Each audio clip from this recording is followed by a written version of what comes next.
बुखारी साहब, सुहेल अफरीदी साहब जब से सीएम बने हैं तब से खबरों की जीनत बने हुए हैं, बहुत बड़ी बड़ी स्टेटमेंट्स देते हैं, बुलंदो बांग दावे करते हैं। अब सरकारी अफसरान के हवाले से जो उनका एजेंडा है उसको किस तरह से देखते हैं आप? नहीं, वो ठीक कह रहे हैं ना। देखिए, उन्होंने कहा कि जिन लोगों ने हमारे लिए काम किया यानी पार्टी के लिए, उनको हम अवार्ड देंगे। जिन्होंने कानून और आइन के मुताबिक काम किया उनको हम सजा देंगे। क्यों? इसलिए उनकी ख्वाहिश ये है कि सरकारी मुलाजमीन का काम सिर्फ ये है कि वो जलसे जुलूसों में शिरकत करें जो पीटीआई के होते हैं, और तमाम सरकारी वसाइल जिनमें गाड़ियाँ हैं, जिनमें यानी ये जो एम्बुलेंसेज होती हैं, जिसमें ये जो फायर ब्रिगेड की गाड़ियाँ होती हैं, वो सारी शिरकत करें जुलूस में। उनके नज़दीक तो ये है उनका काम आइनी। दूसरी बात यह है कि उन्होंने कहा कि जी जिन लोगों ने अवाम का साथ नहीं दिया उनके खिलाफ सख्त कार्रवाई होगी। आप ज़रा अंदाज़ा फरमाएँ, ये कहा कि चीफ मिनिस्टर, इसको किसने बनाया चीफ मिनिस्टर? वोटर्स ने बनाया, तो फिर उनको ये तो तमीज़ होनी चाहिए थी। मैं गुस्ताखी कर रहा हूँ उनकी शान में कि खुदा के लिए बंदा तो ठीक चुन लें। इसकी एक तकरीर जो है वो चीफ मिनिस्टर वाली नहीं है। मैं जल्दी टाइम चूँकि नहीं है उसकी वजाहत करना जो है वो ज़रूरी समझता हूँ। उन्होंने कहा कि मैं रवायती अंदाज में काम करने के लिए नहीं आया, रवायती अंदाज से हट के काम करूँगा। भाई, आपसे पहले उन्होंने भी यही किया, तो कहाँ है वो? Where is Parvez Khattak, where is Mahmood Khan, where is Ali Amin Gandapur? आपका भी यही हाल होना है जी। क्योंकि आपको एक सूबे के वज़ीर आला के तौर पे आइन और कानून के मुताबिक एक्ट करना पड़ेगा। बुखारी से मौका तो देना चाहिए ना, तब्दीली लाने की कोशिश कर रहे हैं वो। देखिए, वो कौन सी तब्दीली लाना चाह रहे हैं? अब वो ये फरमा रहे हैं कि किसी सियासी FIR में कोई गिरफ्तारी नहीं होगी। भाई, अल्लाह के वास्ते कौन सी रियासत दुजाना में आप रहते हैं?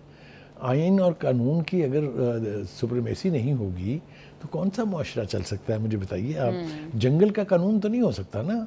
तमाम जो कवानीन मौजूद हैं उनके ऊपर अमल दरामद तो होना है ना। और अगर बाकी मुल्क के बाकी हिस्सों में होना है तो आप क्या कहीं अर्श और ज़मीन के दरमियान बस रहे हैं? एनीवे, हैविंग सेड दैट, लेकिन उनका गिला है कि उनको खान साहब से मिलने नहीं दिया जा रहा, और इस वजह से वो अब तक कैबिनेट भी अनाउंस नहीं कर पाए हैं। तो आपको नहीं लगता कि उन्हें मुलाकात करने देनी चाहिए? जी, वो बिल्कुल उनको मुलाकात करने देनी चाहिए थी, लेकिन उससे पहले जिस किस्म की नाराबाजी उन्होंने अपनी पहली तकरीर में की थी ना, वो भी नहीं करनी चाहिए थी ना।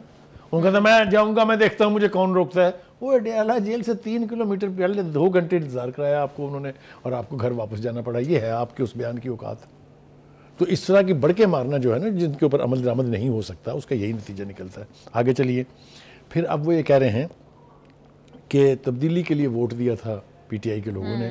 जी बिल्कुल तब्दीली आई जनाब। वो बिल्कुल तब्दीली जो है वो एक ये आई कि आपने उन्हें 9 मई में झोंक के फिर उनकी तरफ पलट के नहीं देखा कि कहाँ हैं वो। उसके बाद फिर उनकी बारी आई। तो अब आप चिल्ला रहे हैं, चीखें मार रहे हैं, वास्ते दे रहे हैं कि बाहर निकल आए, फलां तारीख को बानी ने ये कहा, फलां तारीख को बानी ने ये कहा है। निकला कोई?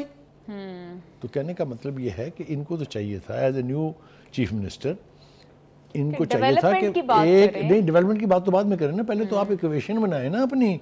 आप फेडरेशन में एक इकाई का रोल तो अदा करें ना, तभी तो आपको वहां से बेनिफिट मिलेगा ना। लेकिन बुखारी साहब, उनको तो लाया ही इसीलिए गया है ताकि वो विफाक के जो खिलाफ वर्जी करें और विफाक के अगेंस्ट जाएं। तो ये अब इसकी गुंजाइश जरा कम है ना। आप देखिएगा, अगर ये बाज ना आए इससे, तो मैंने कहा है कि हुकूमत के पास हमेशा बहुत ऑप्शंस होते हैं, लेकिन उसको आप छोड़ दीजिए।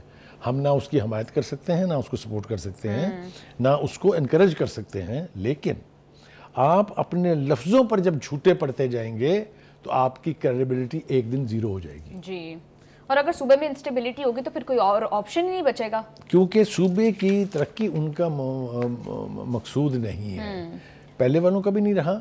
क्योंकि एक ही काम उन्होंने बहुत कमाल का किया, वो ये है कि उन्होंने कोई 200 लॉन्ग मार्च किए होंगे, कोई 400 जलसे किए होंगे, कोई 604-5 मरतबा इस्लामाबाद में चढ़ाई की होगी, फिर वो आके लाहौर में यहाँ का अमन तबाह करने की कोशिश की। इसके अलावा मुझे जल्दी से बता दें आपको कौन सा लैंडमार्क प्रोजेक्ट है जो उन्होंने लॉन्च किया है। तो लोग जो हैं वो अब सियाने हो गए हैं, वो पूरी दुनिया का निज़ाम देखते हैं, तो वो अब इनसे सवाल करेंगे। अब इनकी बारी है।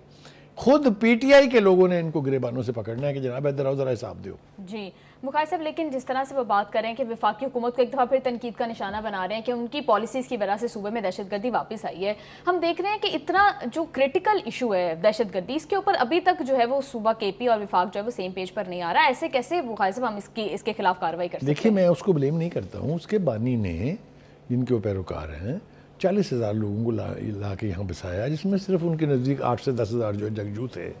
तो कैसे अमन हो सकता है वहाँ पर? Who do you blame for that? लेकिन बुखारी साहब, आपको लगता है कि विफाक की जानिब से कोई एक मुश्तरका एब्सोल्युटली कुछ नहीं होना। अब ना उन्होंने इनसे बात करनी है, उन्होंने ऑपरेशन करना है, उन्होंने इस फितने से पाकिस्तान को पाक करना है। पीटीआई गवर्नमेंट और नो पीटीआई गवर्नमेंट, वो दिन हवा हुए कि पसीना गुलाब था। जी बुखारी साहब, क्या बात है। Thank you so much for your analysis. Program का टाइम हो गया ख़त्म, हमें दीजिए इजाज़त। Will see you tomorrow. अल्लाह हाफ़िज़।